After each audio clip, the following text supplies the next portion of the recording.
네, 오늘 함께 나눌 말씀은 룻기 1장 12절에서 22절까지 말씀입니다. 네, 룻기 1장 12절에서 22절까지 말씀 저와 여러분 함께 읽도록 하겠습니다. 내 딸들아 되돌아가라. 나는 늙었으니 남편을 두지 못할지라. 가령 내가 소망이 있다고 말하든지 오늘 밤에 남편을 두어 아들들을 낳는다 하더라도 너희가 어찌 그들의 자라기를 기다리겠으며 어찌 남편 없이 지내겠다고 결심하겠느냐. 내 딸들아 그렇지 아니하리라. 여호와의 손이 나를 치셨으므로 나는 너희로 말미암아 더욱 마음이 아프도다 하매 그들이 소리를 높여 다시 울더니 오르바는 그의 시어머니에게 입 맞추되 룻은 그를 붙쫓았더라. 그가 또 이르되 보라 내 동서는 그의 백성과 그의 신들에게로 돌아가나니 너도 너의 동서를 따라 돌아가라 하니 룻이 이르되 내게 어머니를 떠나면 어머니를 따르지 말고 돌아가라 강권하지 마옵소서. 어머니께서 가시는 곳에 나도 가고 어머니께서 머무시는 곳에 나도 머물겠나이다. 어머니의 백성이 나의 백성이 되고 어머니의 하나님이 나의 하나님이 되시리니 어머니께서 죽으시는 곳에 나도 죽어 거기 묻힐 것이라. 만일 내가 죽는 일 외에 어머니를 떠나면 여호와께서 내게 벌을 내리시고 더 내리시기를 원하나이다 하는지라. 나오미가 룻이 자기와 함께 가기로 굳게 결심함을 보고 그에게 말하기를 그치니라. 이에 그 두 사람이 베들레헴까지 갔더라. 베들레헴에 이를 때에 온 성읍이 그들로 말미암아 떠들며 이르기를 이가 나오미냐 하는지라. 나오미가 그들에게 이르되 나를 나오미라 부르지 말고 나를 마라라 부르라. 이는 전능자가 나를 심히 괴롭게 하셨음이니라. 내가 풍족하게 나갔더니 여호와께서 내게 비어 돌아오게 하셨느니라. 여호와께서 나를 징벌하셨고 전능자가 나를 괴롭게 하셨거늘 너희가 어찌 나를 나오미라 부르느냐 하니라. 나오미가 모압 지방에서 그의 며느리 모압 여인 룻과 함께 돌아왔는데 그들이 보리 추수 시작할 때에 베들레헴에 이르렀더라. 아멘. 네, 지금은 대림절 기간입니다. 예수님이 이 땅에 탄생하심을 기념하는 절기를 우리가 성탄절이다 이렇게 하죠. 그 거룩한 탄생을 앞두어서 우리가 준비하고 기다리는 기간이라 합니다. 예수님은 이 땅에 오실 때에 어떠한 방식으로 오셨느냐 할 때 나신 분이다 이렇게 했어요. 그래서 구주 예수가 나신이라 이렇게 했는데 그저 천사처럼 하늘에서 뚝 떨어졌다든지 뜬금없이 이 땅에 나타나신 분이 아니라 믿음의 조상들의 계보를 따라 낳고 낳음을 통해 마침내 아기 예수가 탄생하게 되셨습니다. 이것은 매우 우리 신앙에 중요한 의미를 가지고 있어요. 우리가 하나님 앞에 나아가는 신앙에 있어서도 그리스도인이 된다고 하는 것은 그저 아무런 원인 없이 뜬금없이 이루어지는 신앙이 아니더라는 거예요. 수많은 신앙의 과정과 또 하나님의 경륜하심과 과정을 따라 거룩한 생명이 내 안에 도래하게 된다는 것입니다. 신앙에 있어서 다양한 정보들과 또 이론을 잘 모아서 체계화시킨 정보들이 있습니다. 그것을 교리라고 해요. 대한예수교 장로회에도 그 헌법에 교리와 신조라고 하는 것이 있습니다. 신앙의 정답지를 만들어서 아주 좋은 이론을 만들어 놓은 것입니다. 이 이론을 가지고 서로 간에 묻고 답함으로 말미암아 신앙을 확인해 가는 것, 그것을 그 교리문답이라고 합니다. 교리를 학습하고 교리를 습득하고 교리를 익혀서 나는 하나님 앞에 신앙을 가진 자이고 나는 거듭났으며 또는 세례를 받은 자다 그렇게 주장하고 여기는 사람들이 참 많이 있습니다. 그런데 이 교리에 대한 오류가 있는데 그것은 어떤 원인과 과정이 없더라는 거예요. 풀이 과정이 없는 채 정답지만 가지게 되는 것. 여기에는 어떤 실력의 변화가 없더라는 것이죠. 교리 역시 세상과 비교했을 때는 아주 훌륭한 가르침입니다. 그러나 그것만으로는 안 된다는 거예요. 우리 한국 영화 중에 밀양이라고 하는 영화가 있습니다. 기독교의 모순을 지적하는 영화인데 주인공이 아들을 데리고 사는 중에 아들이 납치되어서 살해를 당하게 됩니다. 결국 아들을 죽인 살인자는 잡혀서 감옥, 교도소에 갇히게 되는데 주인공은 아들을 잃은 슬픔과 상실감이 너무나 커서 방황하는 중에 교회와 하나님을 만나게 되므로 이 슬픈 마음을 극복해가게 됩니다. 결국 마침내 용기를 내어서 살인자를 만나가고자 합니다. 그래서 그가 사과를 구했을 때 내가 진심으로 그를 용서하고 위로해주기 위해 교도소를 찾아갑니다.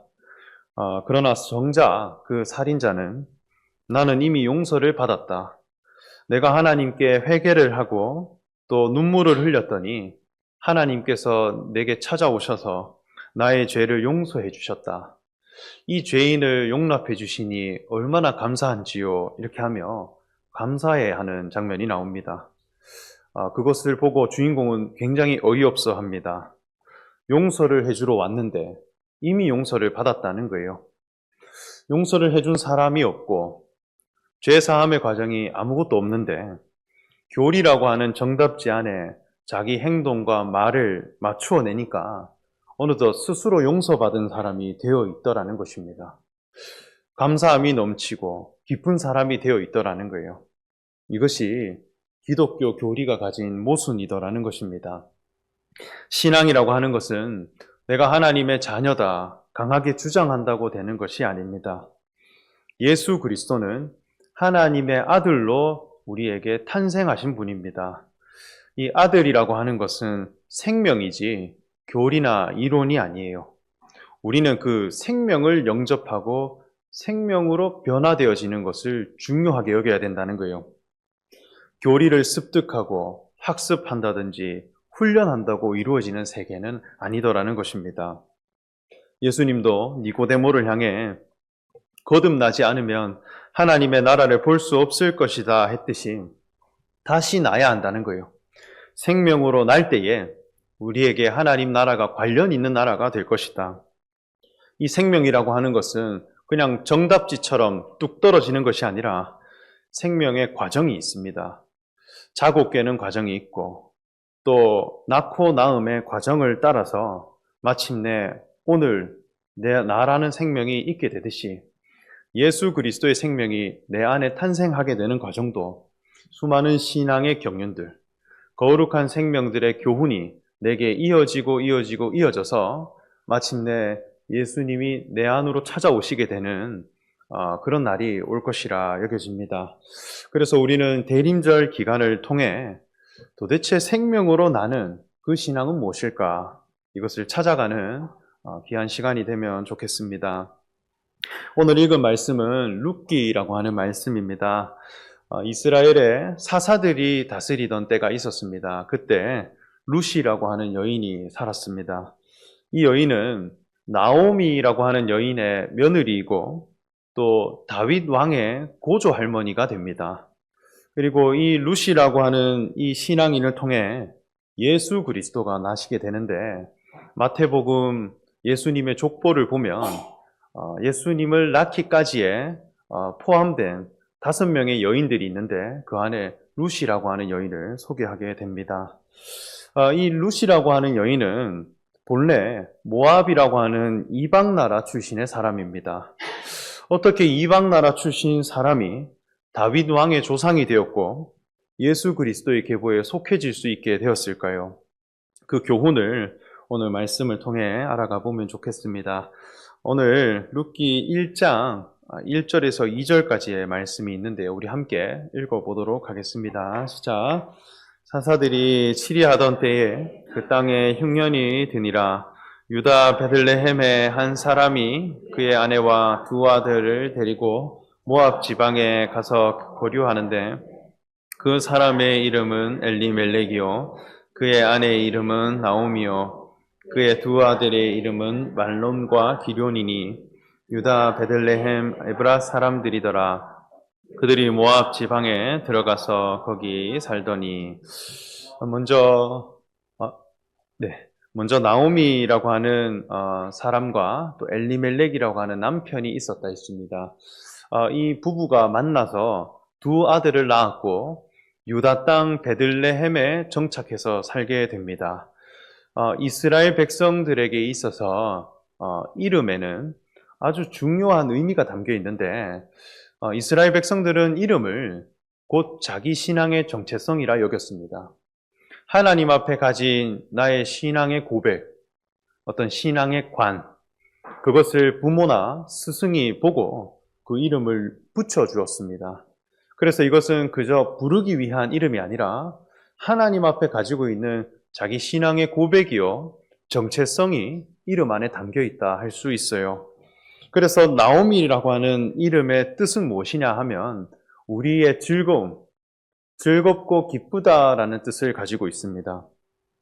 반면 엘리멜렉이라고 하는 사람의 이름은 하나님은 나의 왕이시다라는 뜻을 가지고 있습니다. 그래서 하나님은 우리의 왕이시다라는 이름을 가진 사람과 우리는 즐겁다라는 이름을 가진 사람이 만나서 한 가정을 이루게 된 것입니다. 이것은 정말 금상첨화와 같은 그런 만남이에요. 하나님이 우리의 왕이 되시니 우리는 기쁘다라는 것이죠. 그리고 유다 땅 베들레헴, 이곳은 하나님이 약속하신 가나안 땅에 속해 있는 복된 땅입니다. 이곳에 정착해서 살고 있는데 정작 이 상황은 흉년이 들었다 하는 것이죠. 모순이 있는 거예요. 흉년이 있다라고 하는 것은 먹을 것이 없고 물이 없어서 하나님께 올려드릴 열매가 없는 것이고 또 나는 줄이고 목마른 상태더라는 것입니다. 분명히 하나님은 왕이시고 나는 즐겁다인데 정작 현실은 열매도 없고 줄이고 목마르고 어떤 큰 공허함이 있더라는 것입니다. 이러한 상황에서 우리는 어떻게 해야 할까요? 나오미는 어떤 선택을 해가는데 그것은 이민이었습니다. 모압이라고 하는 나라로 자기 터를 옮겨가게 됩니다. 우리는 지금 다른 지역으로 이사를 간다든지 어떤 지역을 옮겨 다니는 것에 대해 큰 부담을 못 느껴요. 그런데 고대 사회 이스라엘 백성들에게 있어서 땅을 옮긴다라고 하는 것은 굉장히 중요한 의미를 가지고 있어요. 어느 곳이든 그 땅에는 땅을 다스리는 법과 또는 관습, 정신이 있습니다. 그래서 로마에 가면 로마 법을 따르라 이렇게 하죠. 그 장소 안에 다스리는 법이 있더라는 거예요. 그래서 땅을 옮겼다라고 하는 것은 내가 지금껏 살아왔던 나의 법, 나의 삶의 목적성, 이것을 버리고 새로운 땅에 적용되는 법칙과 정신으로 살겠다라는 것입니다. 우리나라에도 월북을 했다 이렇게 하면 그저 장소 이동의 개념이 아니죠. 그 나라를 다스리는 법이 있고 의가 있는 거예요. 그것을 따라 살고 거기에 속한 사람이 되겠다라는 선택이 들어있는 것이죠. 이처럼 이스라엘 백성들에게 있어서도 땅을 옮겼다라고 하는 것은 자기 삶의 목적성과 가치관을 바꾸는 도전이에요.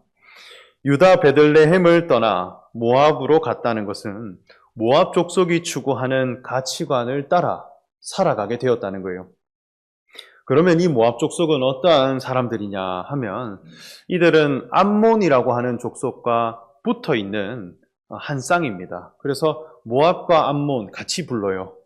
이들은 하나님이 보실 때 거룩하지 못한 불의한 족속이며 신명기 말씀을 보면 이스라엘의 총회에는 암몬과 모압 족속이 영원히 들어오지 못하게 할 것이다 이렇게 경계 대상으로 정해놓았습니다. 그래서 하나님 보시기에 불의한 민족이다 하는 것이죠. 그런데 사실 이 모압과 암몬 족속은 하나님을 섬기는 자들입니다. 하나님을 섬기는 자로부터 만들어진 족속이에요. 이스라엘 백성들의 믿음의 조상, 그 아브라함이라 했죠.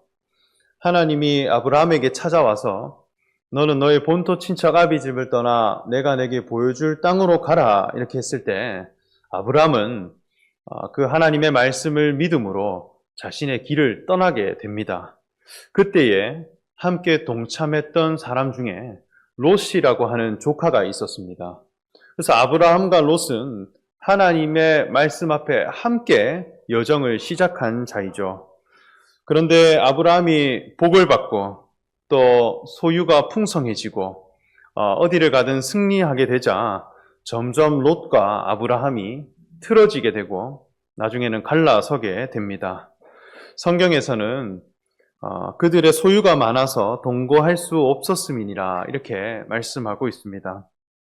그래서 롯은 아브라함을 떠나가게 되는데 어디를 선택해 가느냐?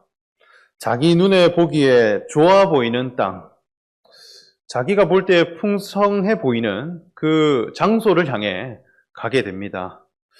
그 선택한 땅은 마치 에덴 동산과 같이 풍요로웠다 이렇게 말씀합니다. 그 땅을 선택해서 가는데 그곳은 소돔과 고모라라고 하는 지역이었습니다. 하나님이 지시하신 가나안 땅을 향해 가는 것이 아니라 자기 눈에 보기에 좋아 보이는 장소를 선택했고 아브라함이라고 하는 믿음의 사람을 선택하는 것이 아니라 풍요로운 공간을 선택한 것입니다. 롯은 그곳에 정착해서 아내와 두 딸과 함께 살아가는데 그곳은 마침내 아주 타락한 도시가 되어서 멸망의 도시가 됩니다. 하나님은 그 소돔과 고모라에 불심판을 내리게 되는데 아브라함은 조카 롯이 그곳에 있다는 것을 알고 하나님께 심판을 거두어 주시기를 간청합니다. 그래서 하나님은 그 소돔과 고모라를 심판하기 전에 롯에게 가셔서 도망갈 수 있는 기회를 주시는데 절대 뒤를 돌아보지 마라라고 하는 명령을 주십니다. 그래서 롯은 가족들을 데리고 불이 나게 도망을 가는데 그 롯의 아내가 뒤를 돌아보게 됩니다. 소돔과 고모라를 향해 방향을 돌리게 되는 순간 그 순간 소금 기둥이 되는 심판을 받게 되었습니다. 결국 아내를 잃은 롯은 두 딸과 함께 어두운 동굴에 깊은 동굴에 들어가서 살게 되는데 여기에서 롯의 두 딸들이 아주 큰 실수를 하게 됩니다. 창세기 19장 31절에서 33절까지 말씀을 함께 읽어보겠습니다. 시작. 큰딸이 작은딸에게 이르되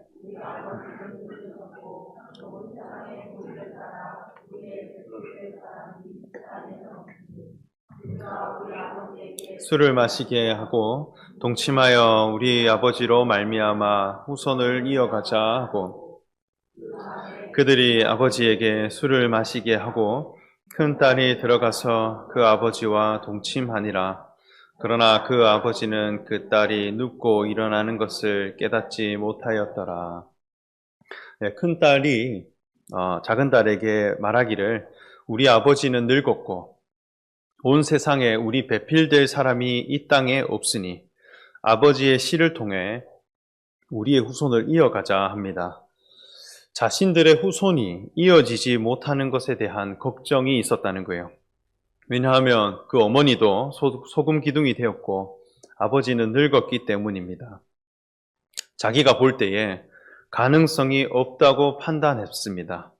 그래서 온 세상을 위하여 우리의 후손을 이어가자 하는 마음으로 스스로 시나리오를 쓰기 시작합니다. 자기의 계획, 자기의 어떤 조작함, 그리고 자기의 어떤 기능, 역량을 통해서 후손을 이어가려고 한 것입니다. 그래서 아버지를 술에 취하게 해서 그 상황을 조작한 후에 아버지의 씨를 받아 두 딸은 자녀를 출산하게 됩니다. 자신이 하나님의 백성들을 염려하고 자기 민족을 걱정하는 마음으로 방법을 써서 상황을 조작해서 만들어낸 생명, 그것이 모압과 암몬이 되었습니다. 이후에 이들은 이방 족속이 되었어요. 하나님의 백성들은 그 생명을 이어가실 때 공통점이 있습니다. 하나님은 어떨 때 생명을 허락하시느냐 할 때 자기 가능성이 완전히 포기되고 끊어진 지점에서 하나님은 새 생명을 허락하셨어요.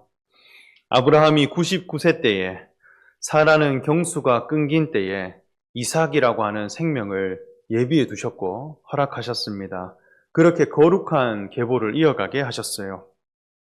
야곱은 환도뼈가 꺾여 하나님 앞에 패배한 자가 되었을 때 이스라엘이라는 이름을 받게 되었습니다. 이것이 거룩한 생명을 얻어가는 과정이라는 거예요. 예수님은 십자가에 매달리심으로 죽임을 당하셨습니다. 그 십자가에 순종하신 인생인데 하나님의 아들로 다시 살게 하시더라는 것입니다. 이 믿음이라고 하는 것은 우리의 신념이 아니더라는 거예요. 십자가에 내 위치를 두지 않은 채 하나님을 위한다는 생각, 또 하나님을 염려하는 마음, 이것은 결국 모압과 암몬 족속의 생각으로 흘러가게 되더라는 것입니다. 하나님의 계획이 사람의 계획과 염려보다 더 크다는 것을 신뢰하는 것이 믿음입니다. 내 원대로 하지 마옵시고 아버지의 원대로 하옵소서, 자신을 내어드리는 것이 순종이라 했습니다. 그러나 롯의 두 딸은 하나님을 걱정하고 염려하는 열심은 있었으나 하나님의 뜻은 몰랐다는 거예요. 하나님은 어떤 섭리를 가지고 그 백성을 이끌어 가시는지 그 뜻을 알지 못한 채 나와진 족속이라 할 수 있겠습니다. 그래서 신앙의 그 방향성을 명확히 알지 못한 족속, 이러한 모압 족속의 땅으로 나오미가 갔다는 것입니다. 이것은 신앙의 어찌 보면 역행이고 후퇴라 할 수 있겠습니다. 내가 하나님이 약속하신 땅에 있으면서 이 뜻이 내게 어떻게 이루어져 갈 수 있을까? 그것을 찾아가는 것이 아니라 더 나은 환경, 더 풍요로운 장소를 향해 선택하게 된 곳이 모압 땅이었다는 것입니다. 이 흉년을 피해 이방 나라로 가는 것을 선택해서 이곳에서 오르바와 루시라고 하는 며느리를 두게 됩니다. 자신의 아들들이 결혼을 해서 이곳에 10년 동안 살게 되었습니다. 그러나 정작 이 10년 동안 있었던 일들은 엄청난 비극이었어요. 자신의 남편 그리고 두 아들들이 다 죽게 됩니다. 생명을 이어갈 수 있는 그 가문의 대가 끊겨버린 것입니다. 생명의 씨를 분화시킬 수 있는 그런 남자들이 죽어버리게 된 것입니다. 더 이상 거룩한 생명을 이을 만한 사람들이 사라지게 된 것입니다.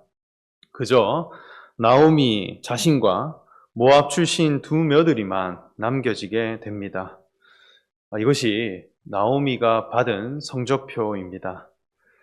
거룩한 생명을 잃어버리고 거룩한 생명을 이어갈 수 있는 가능성을 상실하게 된 것, 그것이 이 선택에 대한 성적표예요.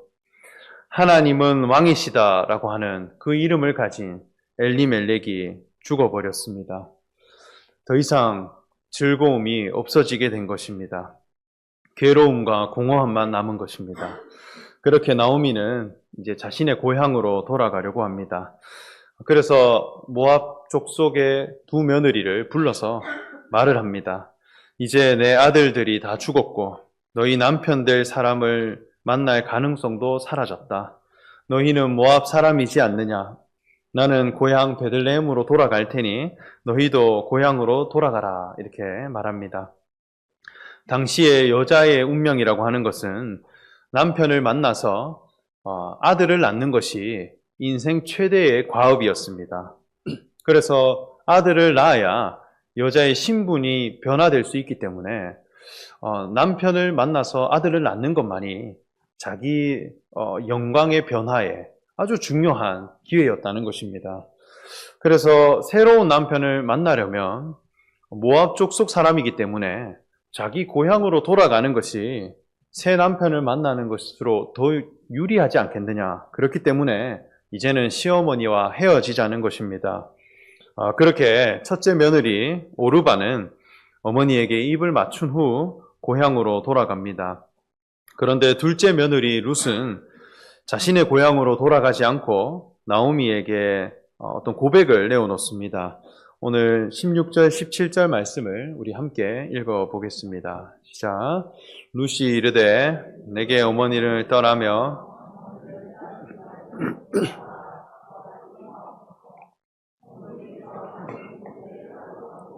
어머니께서 머무시는 곳에 나도 머물겠나이다. 어머니의 백성이 나의 백성이 되고 어머니의 하나님이 나의 하나님이 되시리니 께서 죽으시는 곳에서 나도 죽어 거기 묻힐 것이라. 만일 내가 죽는 일 외에 어머니를 떠나면 여호와께서 내게 벌을 내리시고 더 내리시기를 원하나이다 하는지라. 아멘. 룻이라는 사람은 다른 선택을 합니다. 시어머니가 베들레헴으로 돌아가려 할 때 함께 가겠다는 거예요. 어머니의 백성이 나의 백성이 된다는 것. 이것은 자기의 혈통, 자기의 가문을 바꾸겠다는 것입니다. 어머니의 하나님이 나의 하나님 되기를 원한다는 것. 이것은 자기의 신앙을 바꾸고자 하는 것입니다. 어머니가 죽는 곳에 나도 함께 죽겠다는 것입니다. 이것은 하나님을 믿는 한 사람을 무엇보다 귀하게 여기겠다는 것입니다. 여호와 하나님을 섬기는 당신, 그것과 살고 죽음을 함께 해가겠다는 것입니다. 내가 가진 어떤 육체의 과업, 어떤 육체의 요구, 이것보다 신앙 문제가 더 중요하다는 것이죠. 모압 족속이 가진 가치관, 그들이 섬기는 그 신앙, 거기에 머무는 것이 아니라 믿음의 조상들과 함께 하신 여호와 하나님이 나의 하나님이 되기를 원하는 마음으로 개종을 선택했다는 거예요. 이것이 룻의 영적 고백입니다. 어쩌면 10년 전에 나오미가 했던 선택과는 다른 선택이죠. 자신의 인생에 있어서 정말 중요한 것이 무엇일까? 거룩한 신앙인이 섬기는 그 여호와 하나님이 나의 하나님이 되는 것. 이것이 제일 중요하다는 것입니다. 그래서 자기 고향을 떠나 하나님이 약속하신 땅, 가나안 땅으로 시어머니를 따라 가기를 원했습니다. 이 선택에서 이제 예수 그리스도의 계보가 이어지게 됩니다. 나오미와 룻은 이제 함께 베들레헴으로 오게 됩니다. 고향을 떠난 지 10년이 지난 후 나오미는 금이 환향이 아니라 모든 것을 잃어버린 실패자로 돌아옵니다. 모든 것을 잃어버렸지만 딱 한 가지를 얻어왔어요. 그것은 신앙을 바꾸길 원하는 룻의 고백을 들고 왔다는 것입니다. 유다 땅 베들레헴으로 돌아왔을 때 마을 사람들은 너는 나오미가 아니냐 그녀를 맞이합니다. 그러나 나오미는 이렇게 말합니다. 나를 나오미라 부르지 말고 나를 마라라 부르라. 이는 전능자가 나를 심히 괴롭게 하셨음이니라. 내가 풍족하게 나갔더니 여호와께서 내게 비워 돌아오게 하셨느니라. 여호와께서 나를 징벌하셨고 전능자가 나를 괴롭게 하셨거늘 너희가 어찌 나를 나오미라 부르느냐. 이렇게 고백합니다. 자기의 이름을 바꾸었습니다. 마라라 부르라 했어요. 이 마라라고 하는 말은 쓰다, 괴롭다라는 뜻을 가지고 있습니다. 즐겁고 기쁨이 아니라 나는 괴롭고 쓴 자입니다. 그리고 나는 비어있는 자입니다. 풍족하고 넉넉한 사람이 아니라 나를 비어 돌아오게 했습니다. 전능자가 나를 괴롭게 하셨습니다. 그래서 내 이름을 말하라 불러주십시오. 이렇게 고백한 자가 되었습니다. 그 괴로움을 가진 자가 되었고, 그리고 한 가지 고백을 남긴 사람이 되었어요. 그것은 어머니가 가는 곳에 나도 가겠다. 한 존재를 선택할 줄 알고 여호와 하나님이 나의 하나님이 되기를 바라는 믿음을 가지게 된 것입니다. 실패자가 되었고 전능자가 나를 괴롭게 하셨거늘 그렇게 고백했습니다. 내게 주어진 모든 괴로움과 아픔들 다 어디로부터 왔느냐? 하나님께서 나를 괴로운 자리로, 비어 있는 자리로 인도하셨다는 것입니다. 남편과 아들이 있었고 풍족한 삶을 기대했고 처음부터 하나님은 우리는 왕이시다, 나는 즐겁다 했던 사람이었는데 빈 그릇으로 돌아오는 과정을 보낸 것입니다. 이스라엘 땅으로 돌아와 정직한 자기 모습을 고백하게 되었습니다. 이것은 대단히 용기 있고 또 겸손한 자의 고백입니다. 이것은 룻이라고 하는 며느리가 어떤 고백을 내어놓았기 때문에 자기의 이름도 바꿀 수 있었다는 것입니다. 돌아오게 된 장소, 베들레헴이라 했습니다. 이 베들레헴이라고 하는 이름의 뜻은 떡집이다, 밥집이라 했습니다. 이곳은 예수 그리스도가 탄생하게 된 마을입니다. 그저 아무런 이유 없이, 뜬금없이 하나님은 우리의 왕이시고 우리는 즐겁다 하는 것이 아니라 모압이라고 하는 이방 족속을 선택했을 때에 거기에 철저하게 실패하고 쓰고 괴로운 자로 발견되어졌습니다. 이것은 곧 우리 자신이 하나님 앞에 거쳐가야 할 신앙의 섭리라 그렇게 여겨집니다. 어머니의 하나님이 나의 하나님이 되기를 바라는 그 믿음을 가진 룻이 나왔습니다. 이건 역시 우리의 속 심령 가운데 나와져야 할 믿음의 고백입니다. 결국 베들레헴이라고 하는 떡집에 이르러서 그곳에 정착하게 되었고 결국 이 룻에게 유다족 속 남편이 만나지게 되므로 계보를 이어가게 되어져서 다윗 왕이 나오게 되고 예수 그리스도의 생명이 나게 됩니다. 우리의 신앙도 그저 교리 한 줄을 습득해서 우리는 하나님 앞에 기쁨이 있고 나는 감사함을 가진 자다 주장하는 것이 아니라 이 믿음의 조상들이 거쳐간 어떤 과정들과 선택들, 이것이 우리 신앙 가운데 쌓이고 쌓여서 마침내 예수 그리스도의 생명이 우리에게 오시게 되었다. 그것을 기뻐하고 또 하나님께 영광 돌릴 수 있는 복된 성도님들이 되시기를 간절히 바라며 말씀 전합니다. 함께 기도하겠습니다. 사랑의 하나님, 우리가 하나님의 말씀 앞에 겸손한 자로 나아가기 원합니다. 룻의 그 신앙 고백, 또 나오미가 거쳤던 그 과정들, 우리 신앙 속에 있기를 원합니다. 우리가 먼저는 하나님 앞에 빈 그릇으로 발견되는 과정, 자신의 조작함과 자신이 염려하는 마음으로 하나님을 섬기는 그 신앙 안에서는 우리의 생명이 죽어나가고 또 빈 그릇이 되고 쓰고 괴로운 사람으로 발견되어지고 동시에 여호와 하나님이 나의 하나님이 되기를 바라는 그 룻의 고백을 가지고 다시 고향으로 하나님의 품으로 돌아왔듯이 우리 자신의 신앙도 그러한 과정을 거쳐서 마침내 거룩한 신앙을 향해 나아갈 수 있는 복된 성도들이 되기를 원합니다. 지혜의 성령께서 우리를 인도해 주실 것을 믿으며 예수 그리스도의 이름으로 기도합니다. 아멘. 다 함께 찬송가 399장 찬송하겠습니다.